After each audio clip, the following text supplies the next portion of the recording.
नमस्कार, मैं हूं आशीष त्रिपाठी आपके साथ और आप देख रहे हैं हमार छत्तीसगढ़। शुरुआत बलौदाबाजार से आ रही एक बड़ी खबर से, जहां वन रक्षक पर जानलेवा हमले का मामला सामने आया। दरअसल पर्यटकों ने वन रक्षक पर हमला कर दिया, बॉटल से सिर पर हमला किया गया और ताबड़तोड़ वार से वन रक्षक के सिर पर गंभीर चोट आई। 14 टांके लगाने पड़े और गंभीर हालत में कसडोल अस्पताल में भर्ती कराना पड़ा। दरअसल कसडोल अस्पताल में उन्हें भर्ती कराया गया और कसडोल पुलिस जांच में जुटी हुई है। विषय क्या रहा, क्या कारण रहा, हमला क्यों किया गया, क्या विषय, इसके पीछे अब तक कारण अब सामने नहीं आया। इस पर लगातार डिटेल्स आप तक आगे पहुंचाएंगे।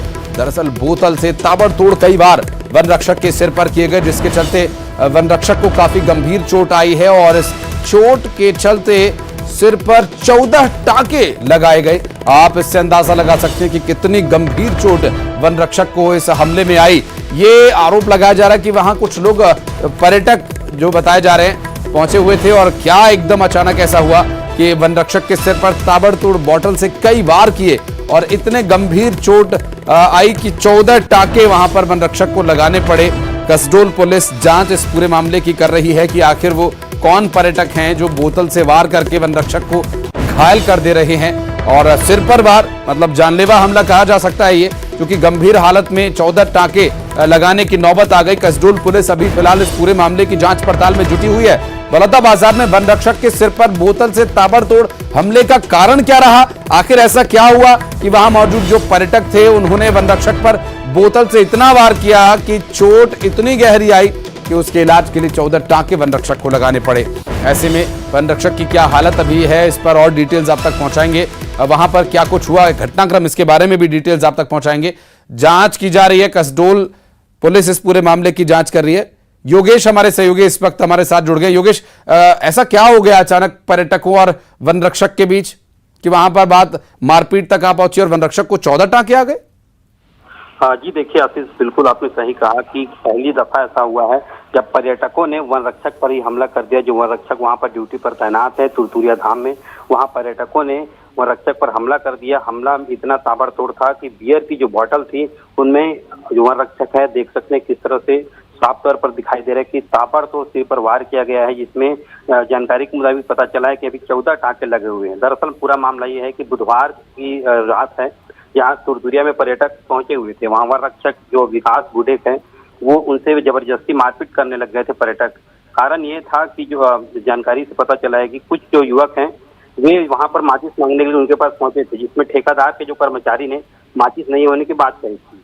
तब युवकों ने ठेकेदार के कर्मचारी को जड़ कर तमाचे दिए और गाली गलौज करने लगे। तब इतना सुनकर जो वन रक्षक वहाँ पर ड्यूटी पर तैनात था उन्होंने उनको समझाने की कोशिश की। तभी जो शराब में मदहोश, नशे में मदहोश युवकों ने बियर की बोतल से अचानक जो वन रक्षक है विकास बूढ़े को उस पर ताबड़तोड़ हमला कर दिया, जिससे वे वहीं पर बेहोश हो गया। हालांकि इस पूरे मामले के बाद अब उनको हॉस्पिटल ले जाया गया है, उनको जिला अस्पताल ले जाया गया है, क्योंकि स्थिति गंभीर थी। उसे 14 टांके लगे हुए हैं और जो कसडोल पुलिस पूरे मामले की जांच कर रही है। हालांकि आधा दर्जन लोगों को बुलाकर पूछताछ की कर चुकी है, लेकिन अभी जो मुख्य आरोपी उनका पता नहीं चल पाया। बिल्कुल, आप पुलिस से संपर्क में रहिएगा, जानकारी इस पर और डिटेल्स आपसे आगे लेते रहेंगे। योगेश, बहुत शुक्रिया आपका। और बिलासपुर से बड़ी खबर, वंदे भारत ट्रेन पर पथराव का मामला एक बार फिर सामने आया, जहां 6 नाबालिग पुलिस ने गिरफ्तार किए हैं। सीसीटीवी फुटेज से आरोपियों की पहचान हुई। आपको बता दें कि टेकरी गांव के पास पथराव करते ये देखे गए थे और यहां वंदे भारत ट्रेन पर पत्थरबाजी किए जाने का, हमला किए जाने का जो ये मामला है, इसमें कुछ नाबालिग शामिल हैं। वहां पर कुछ सीसीटीवी फुटेज जो खंगाला गया तो इसमें स्पष्ट हुआ कि 6 नाबालिग इसके पीछे हैं, जिन्हें गिरफ्तार किया गया और वंदे भारत ट्रेन पर पत्थर फेंककर हमला करने का ये मामला सामने आया। टेकरी गांव के पास पथराव करते आरोपी देखे गए थे।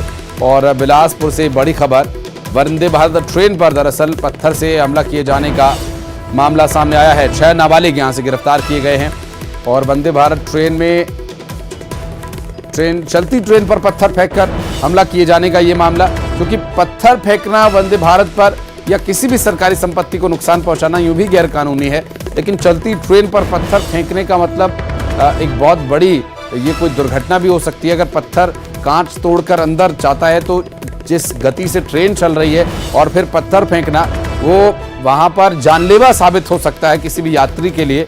और किस वजह से पत्थर फेंके गए, क्या कारण रहा, कोई नाराजगी थी या क्या वजह थी कि पत्थर फेंक रहे थे नाबालिग वहां पर। हालांकि इस पूरे मामले पर अभी छानबीन चल रही है, लेकिन 6 जो आरोपी हैं वे नाबालिग हैं और उन्हें गिरफ्तार किया गया है।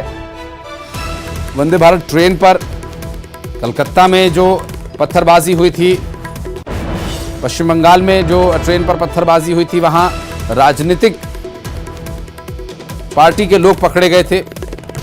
उत्तर प्रदेश में कुछ जगह पर वंदे भारत ट्रेन पर पथराव किया गया था और अब यहां बिलासपुर में भी पत्थरबाजी, वंदे भारत पर पत्थरबाजी का सिलसिला उमेश लगातार जारी है और यहां पर तो नाबालिग पकड़े गए हैं। क्या कारण पता चल पाया, क्यों नाराज थे, आखिर वो क्यों फेंक रहे थे पत्थर? देखिए, वंदे भारत जिस दिन से बिलासपुर नागपुर के लिए शुरू की गई है, उस दिन से ये देखा जा रहा था कि बीच बीच में उसमें पथराव हो रहा है। लगभग 12 बार से अधिक बार उस पर पथराव किया, खास करके दुर्ग और राजनांदगांव के बीच ये पथराव को देखा गया है। इस बीच लगातार आरपीएफ जीआरपी की टीम जो है वो इन लोगों की तलाश कर रही थी। सीसीटीवी फुटेज के आधार पर 6 बच्चों को पहचान की गई है और ये जो बच्चे हैं टेकारी गांव के पास ट्रेन में पथराव करते हुए दिखे हैं। फिलहाल नाबालिग बच्चों के खिलाफ रेलवे एक्ट की धारा 153 के तहत कार्रवाई की जा रही है।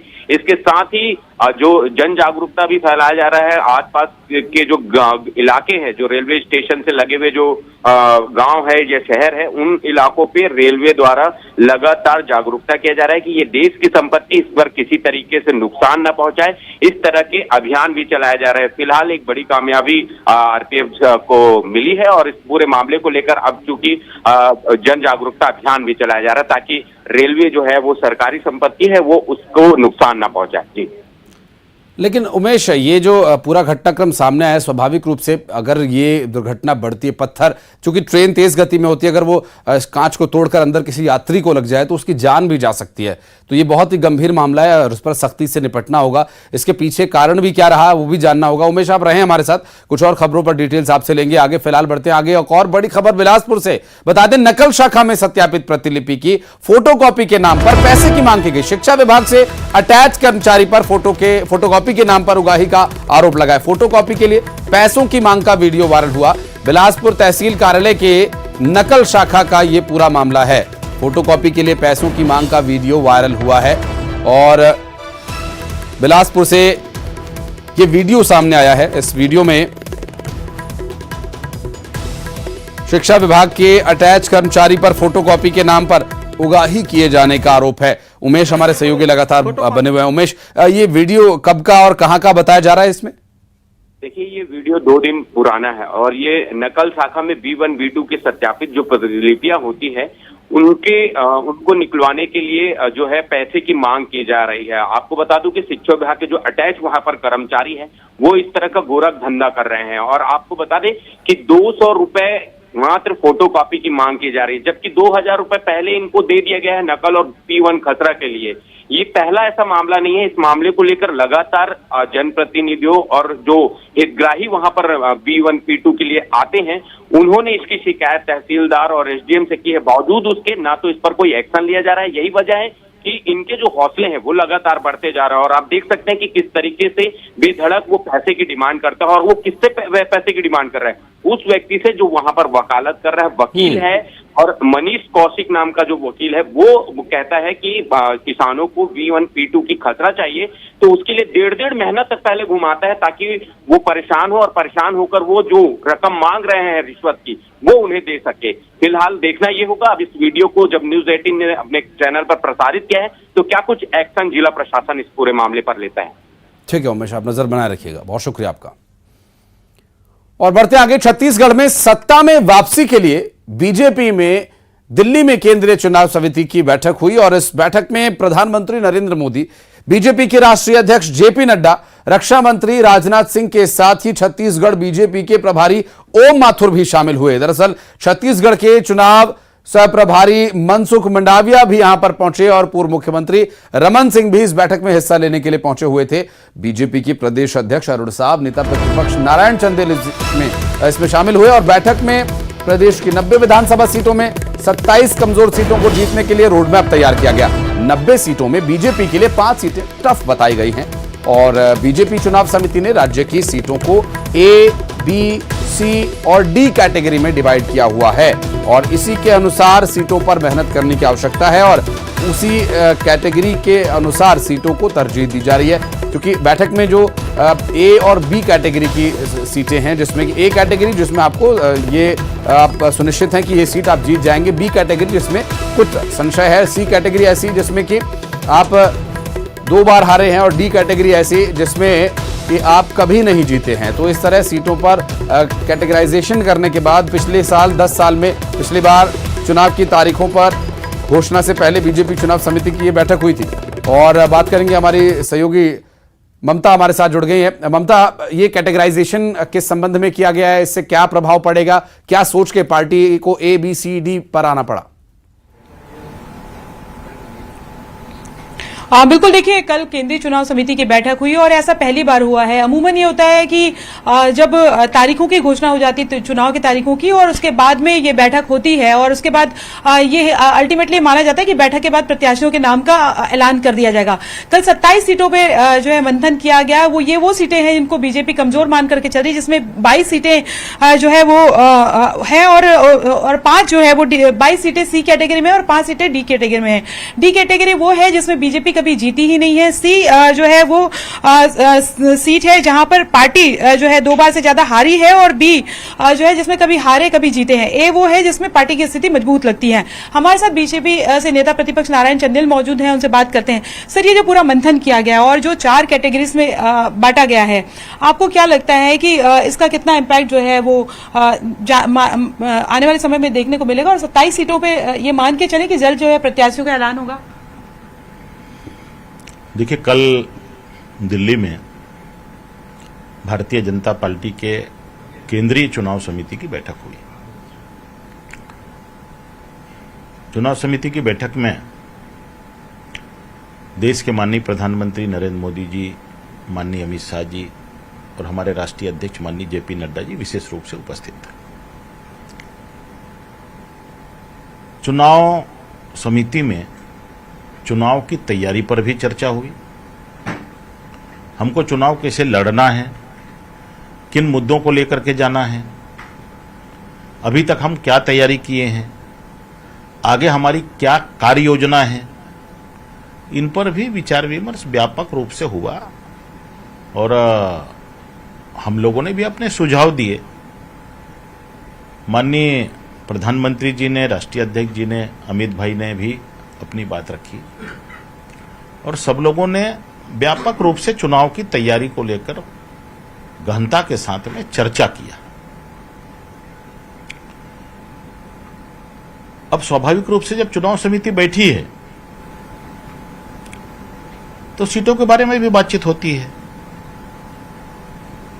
सब लोगों के अपने अपने आकलन रहते हैं, जानकारी रहती है, स्रोत रहते हैं, तो उस आधार पर भी व्यापक रूप से विचार विमर्श हुआ। 27 सीटें जो है सर, इसको पार्टी मान के चल रही है कि कमजोर सीटें हैं, और सी और डी कैटेगरी में रखा गया है, जहां पे पार्टी कभी जीती ही नहीं है, दूसरा कभी सी में जो है वो जीती है और 2 बार जो है वो हारी है। तो जाहिर तौर पर ये मान के चलें कि ये कहा जा रहा है कि पहले जो है इनमें प्रत्याशियों के नामों का ऐलान हो जाएगा, ताकि तैयारी पहले से किया जा सके, प्रोजेक्ट किया जा सके जो उम्मीदवार है उसको। और कब तक आपको लगता है? चलिए बढ़ते हैं आगे और रुक करेंगे अगली बड़ी खबर का। आपको बता दें कि रायपुर से एक बड़ी खबर आ रही है, जहां बीजेपी घोषणा पत्र समिति का आज से अभियान चलाया जाएगा, और समिति का संभागीय अभियान आज से शुरू होगा। चुनाव को लेकर बीजेपी घोषणा पत्र तैयार करेगी। 4 संभाग के लोगों से सुझाव लिया जाएगा। रायपुर में कपड़ा व्यापारी, ऑटो रिक्शा संघ अधिवक्ताओं से चर्चा करेंगे। घोषणा पत्र में मुद्दों को शामिल करने के लिए सुझाव मांगेंगे। राजधानी से संभाग स्तरीय आयोजन शुरू होगा। और दुर्ग से बड़ी खबर, स्टंट करने वाले बाइकर्स के खिलाफ कार्रवाई। दरअसल बाइकर्स पर दुर्ग ट्रैफिक पुलिस की बड़ी कार्रवाई। ट्रैफिक पुलिस की कार्रवाई से बाइकर्स में हड़कंप मचा हुआ है। भिलाई के सेंट्रल एवेन्यू से कई बाइक जब्त की गई। परिजनों के सामने आज बाइकर्स की क्लास लगाई जाएगी, और परिजनों के सामने उनसे ये पूछा जाएगा कि आखिर ये ट्रैफिक नियमों का उल्लंघन क्यों और किस लिए, क्योंकि जिस तरह से ट्रैफिक पुलिस ने कार्रवाई की है, बाइक्स को जब्त किया गया। अब उनके परिवार वालों को बुलाकर उनसे सवाल जवाब किए जाएंगे। मिथिलेश हमारे सहयोगी इस वक्त हमारे साथ जुड़ गए, उनसे बात करते हैं। मिथिलेश, ये ट्रैफिक पुलिस ने किस आधार पर किस तरह की बाइक्स को जब्त किया है, फिर परिवार वालों को बुलाकर उनके सामने किस तरह की पूछताछ होगी, ये क्या आधार है और ये क्या कोई नया मेथड है?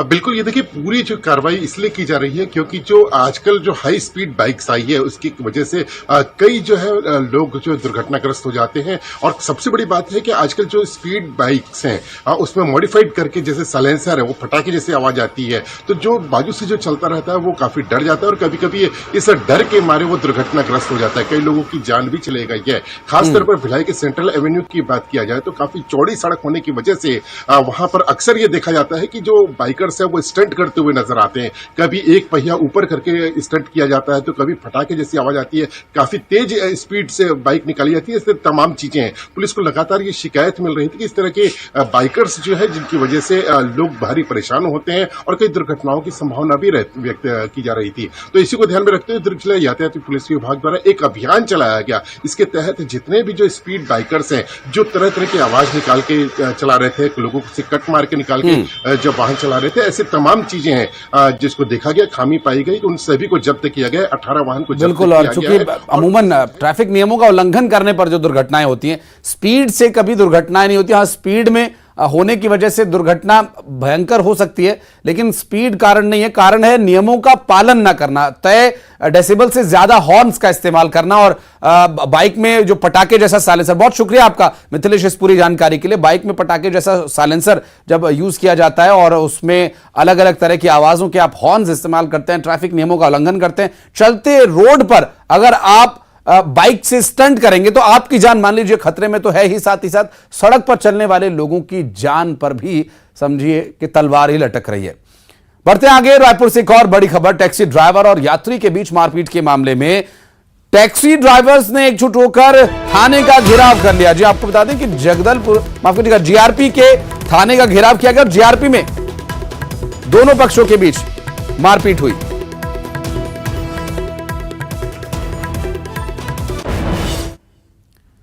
और इसी के साथ यहां रुक रहे एक छोटे से ब्रेक के लिए, जल्द लौटते हैं।